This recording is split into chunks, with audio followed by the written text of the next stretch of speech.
Hey everyone, welcome back to another Lorcana artist interview. Super excited today to talk to artist Adam Bunch, who jumped into the Lorcana scene in Rise of the Floodborn with Chief Bogo, his first credited Lorcana card. Adam, so great to talk to you today. You too. You too. Thanks for having me on. No, super excited. Zootopia is one of my favorite movies and the favorites of a lot of Lorcana fans. So seeing Zootopia pop up in set 2 is super exciting. And Bogo's interpretation is amazing. One question we always like to start with when talking to Lorcana artists is, for thousands of Lorcana fans around the world, they're now opening Lorcana packs and experiencing your art for the very first time through your Lorcana card. So how would you introduce yourself to new fans who are discovering you for the first time?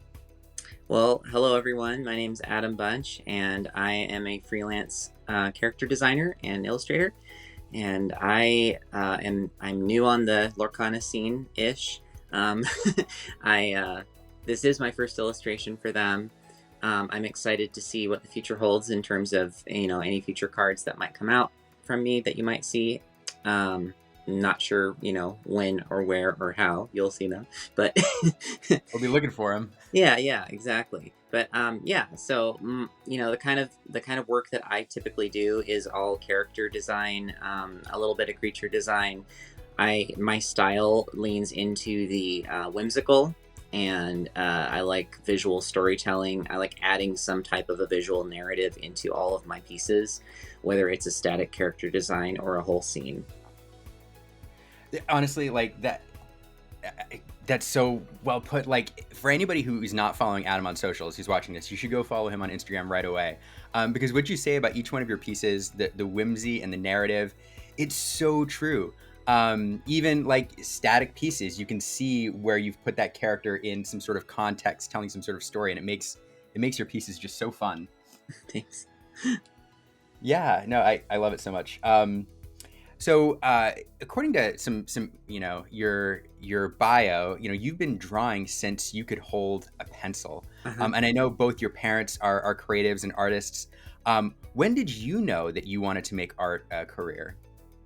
I have always wanted to do that since I was a small child. Like, you know, how kids have like the really lofty goals, like, I want to be an astronaut, I want to be a this. I didn't really have quite that far flung of a thing as a kid, but I still, I had them. I was like, yeah, I'll be an archaeologist or a paleontologist or something. And I'm like, no.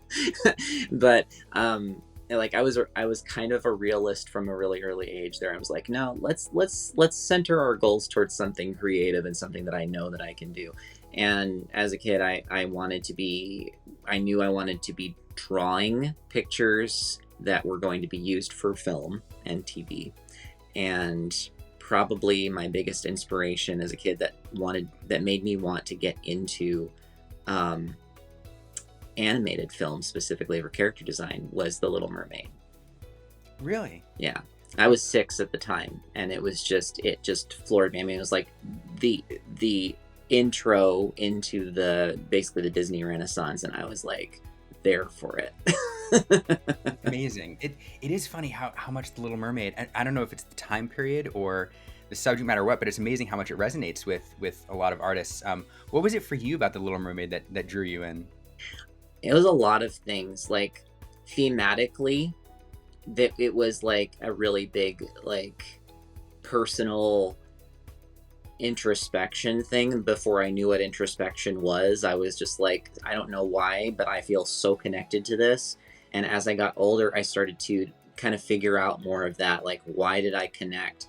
um and it's the song lyrics, it's the characters, it's the overall theme of wanting to explore a world bigger than the world that you are familiar with, and also kind of feeling like you don't fit, you know um Yeah.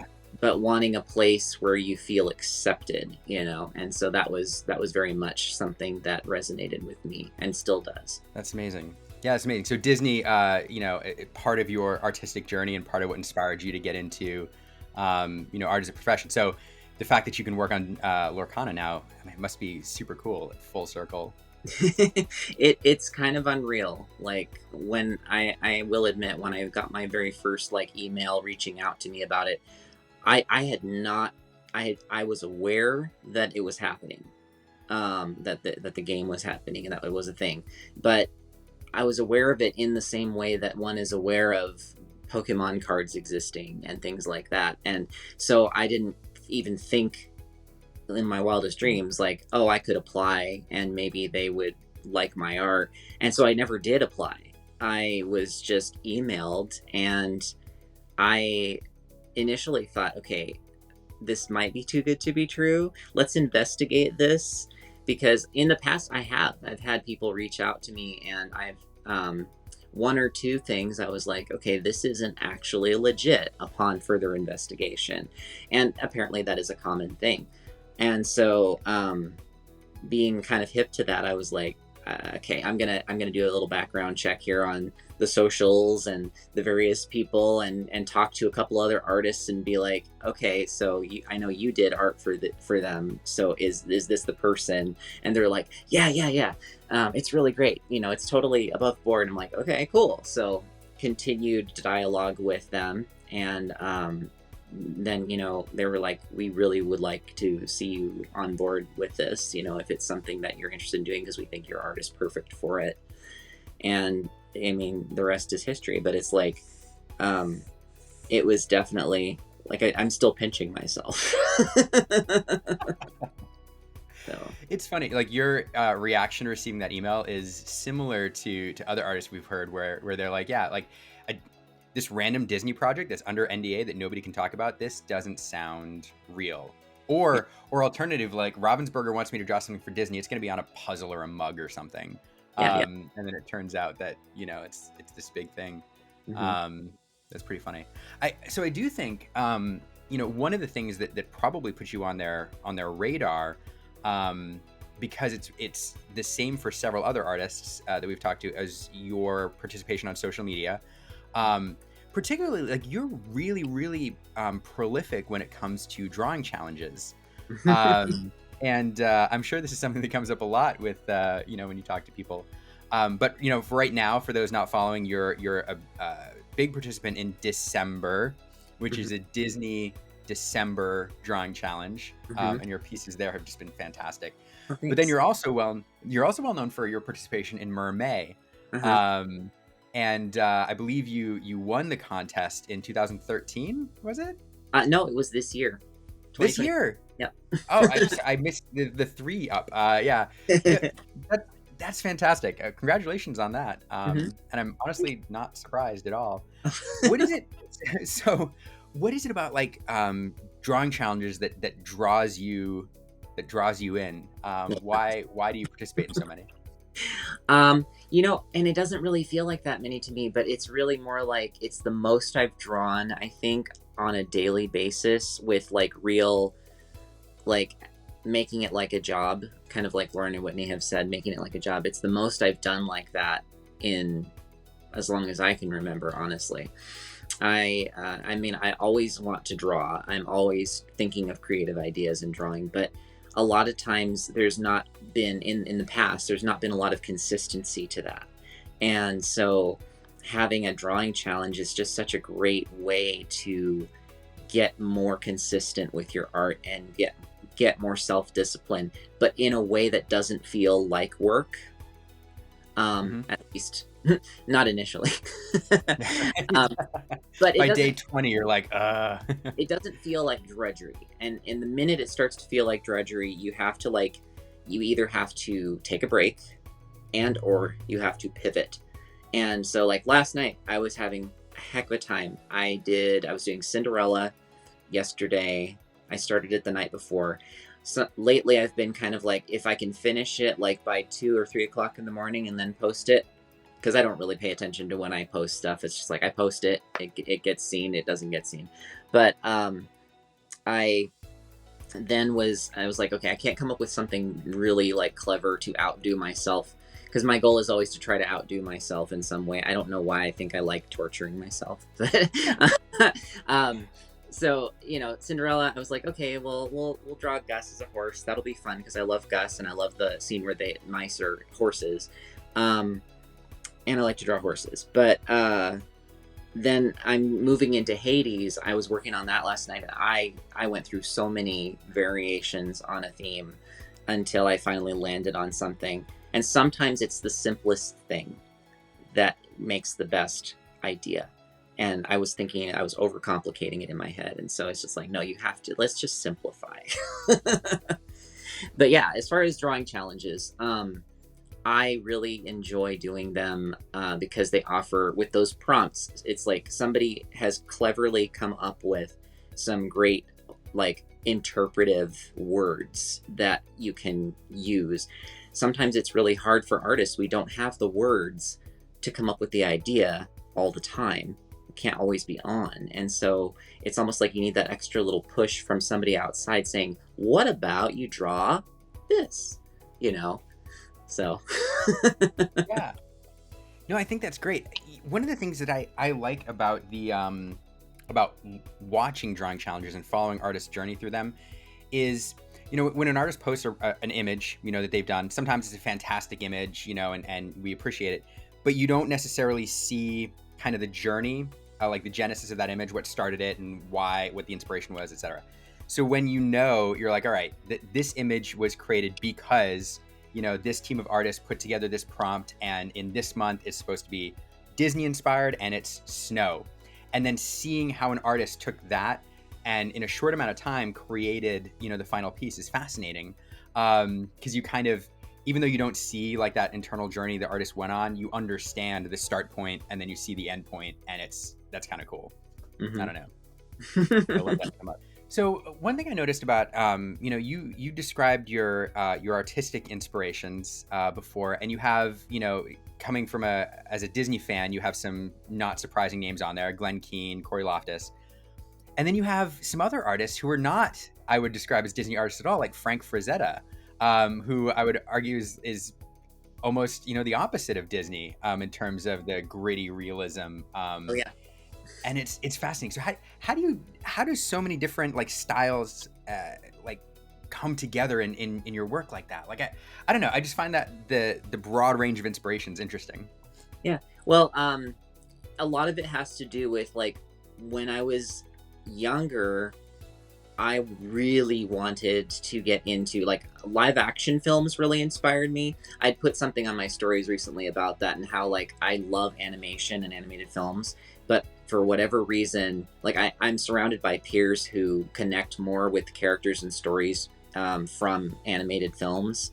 And I do as well, but I feel that I've always connected more with more of the live action narratives. I've always been a sci-fi and monster movie fan and that kind of thing. So live actions have always inspired as well, especially the more fantastical kind of stuff.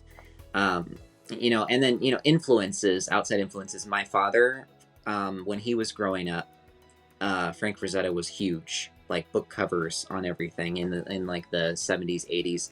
And even Frazetta's style inspired a lot of later fantasy films in the 80s and that kind of thing. And so the pulp adventure kind of stuff has always been a real draw for me. And I mean, as any artist tends to do, you're not just your influences, but your inspirations come from so many different types of art. And so for me, classical oil style painting, and atmospheric scenes. If you think about the backgrounds in like a Frazetta painting, you will be able to draw a correlation from that directly to like looking at the background in an older Disney film like The Black Cauldron. That's very Frazetta-esque. That's true. Good point. Yeah. So I mean, and even researching, the making of animated films was one of my favorite pastimes growing up. Seeing where they would draw their influences from. Sometimes it would be from a famed cartoonist, like how Al Hirschfeld, the caricaturist, that had a lot of things in like the New Yorker and other publications, inspired the design of the genie for Aladdin. And they would find different artists they liked and have them basically be the model to follow for the entire aesthetic. or that for backgrounds they'd be inspired by watercolor pieces or oil That's pieces, awesome. that kind of thing. Gosh, the history of animation is also something we should do a whole video on, on the history of animation and so if, out of curiosity, as a student then of old animation, what are your favorite animated films, your favorite classic animated films that aren't Disney? Okay. Oh, classic that are not Disney. That's a really good one. Okay, I have to think back a little bit. One of the things I'm going to preface is I get a lot of comments on a lot of different character design work that I put out of my own original ideas that people go, that makes me think of Don Bluth. And I go, well, it's got to be like somewhere in my subconscious. And then people will like expound on that and say, well, it really reminds me of like the Disney Renaissance, Don Bluth, the 80s, 90s era. And I'm like, well, yeah, I mean, the 2D is what I love, and it's what a lot of artists in animation love, still to this day, because we haven't seen a lot of it for a while. But as far as, so going into that, mentioning Don Bluth, there are several of his films from my childhood that I really love. Land Before Time is obviously one because it combines two of my favorite things, 2D animation and dinosaurs. I love it. And then probably American Tail is another one that I love. That's a classic. And then, there's certain ones that maybe the animation itself isn't what I love about it, but the idea is. One of my favorites in that category is The Last Unicorn. It's an excellent film, a little awkwardly animated, but it's an excellent film. So that's definitely a non-Disney that I recommend anybody watch. I would always sample those ones that are super obscure that people don't know about. Like there's one that James Gurney did the background paintings on. Back in the 80s, and that one was called Fire and Ice, which was directly inspired by the art of Frank Frazetta. Highly recommend Fire and Ice. Not a kid's film, though. Noted. Good note for the audience. Yes. I love James Gurney. Dinotopia was one of my formative books. So James Gurney, anything that he's involved with, I will hunt down. So that's a good one. So going back to Lorcana, do you have a favorite piece in Lorcana that you did not work on? It's hard to pick, honestly. I keep hoping to see more Ursula cards come out. I've seen a couple of them now, and I'm like, oh my gosh. Anything that I get to see with Ursula is great, but if I had to pick a fave, one of my faves so far, I can't remember the artist's name. I'm trying to learn all the artists' names as I collect the cards. There are a lot. Yeah. But they did Winnie the Pooh as kind of like a sorcerer wizard. Mm-hmm. That is such a cool piece of artwork. It's the coolest, I think. Absolutely. Yeah. That's Honey Wizard, and that's the incomparable John Lauren, who every piece that he does is just bonkers good. Mm-hmm. Bonkers good. He also did the Robin Hood in the first set, the Archer. That's one of my faves. They're just the it's just so good. I also and Honey Wizard is funny. It's definitely a fan favorite. I think there were people opening Rise of the Floodborn for the first time that were more excited to open their first Honey Wizard, and it's a common, than they were to open like a legendary. That card is just so good. Anyway, there's a really great one of Lady Tremaine, and she's like sitting on like it's almost like, it looks like a throne or something, and she's just super fierce looking, and I absolutely love that one. That's Ariana Ray. She's a new artist in set 2. Also fantastic piece. What's interesting too, like to the point we were talking about originally about narrative. These are both pieces which have some sort of story in them where you can see the character in context. Mm-hmm. And there's little bits of mystery too. What Winnie the Pooh, there's all sorts of mystery there. And then, Tremaine, like, what is this throne? What's she doing? Clearly she's looking down on somebody. So one thing we like to do to close off all of our artist interviews is we have a series of 10 questions that we took from a Proust questionnaire. These are kind of like get to know you, get to know the artist behind the art questions. So Mhm. there's no wrong answer, Okay. but they're super fun. So if you don't mind, we'll see where we go with this. Sure. Question number one: what sound or noise do you love? What sound or noise? Mm-hmm. Oh man, that's a tough one because I know that ASMR is like a thing, but I don't love ASMR. So I'm trying to think of a sound I like. Um,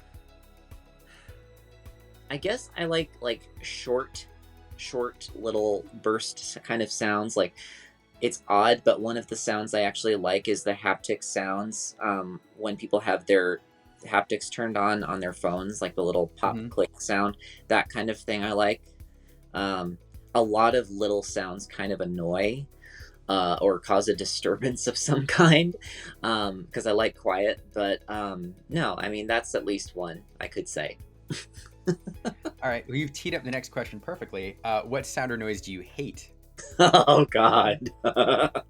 Okay, so the reason I don't like ASMR, they take the thing off of the mic so that you can hear all the moisture in their mouth. I hate mouth sounds. Hate them. That's a good one, and probably not uncommon. What's your idea of happiness? That is multifaceted, but if we're going off of just kind of a base thing, my idea of happiness is to borrow from a meme. It's like that, moisturized in my lane, thriving. Um, Basically, like feeling completely undisturbed by anything controversial and just being able to navigate through with the support of friends, loved ones. You know, just feeling fulfilled in that way, like feeling creatively fulfilled, feeling socially fulfilled, and being able to do what you love. Who is your favorite hero in fiction? I would have to say Tom Sawyer, probably. That's a good one. Who is your favorite heroine in fiction?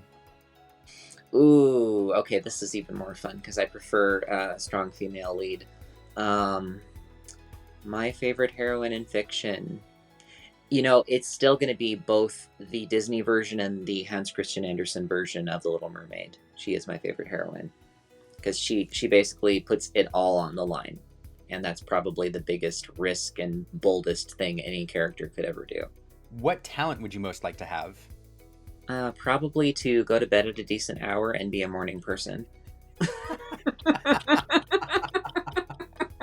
You and me both. What is your most treasured possession? Possessing the ability to buy art supplies so that I can so that I can do my art. I mean, they're a consumable good, but they are technically a possession. So I'm kind of going half metaphor, half literal, like physical. But yeah, having the ability to acquire the tools to create more art. Fascinating. Fascinating and connected to the happiness answer. What are your favorite names? My favorite names. I go through this a lot in my head. Like, I don't want to have children myself, but I've thought about kids' names if I ever had my own children over the years, and I've ruled out all the trendy ones from various decades. But at the same time, I'm not into like what's a moon unit and things like that as names either. But favorite names, I've always liked. It's gonna sound a little bit narcissistic, but I don't mean it that way. I've always liked my middle name, Garrett. I like the name Lucas, which was originally going to be my name. And I like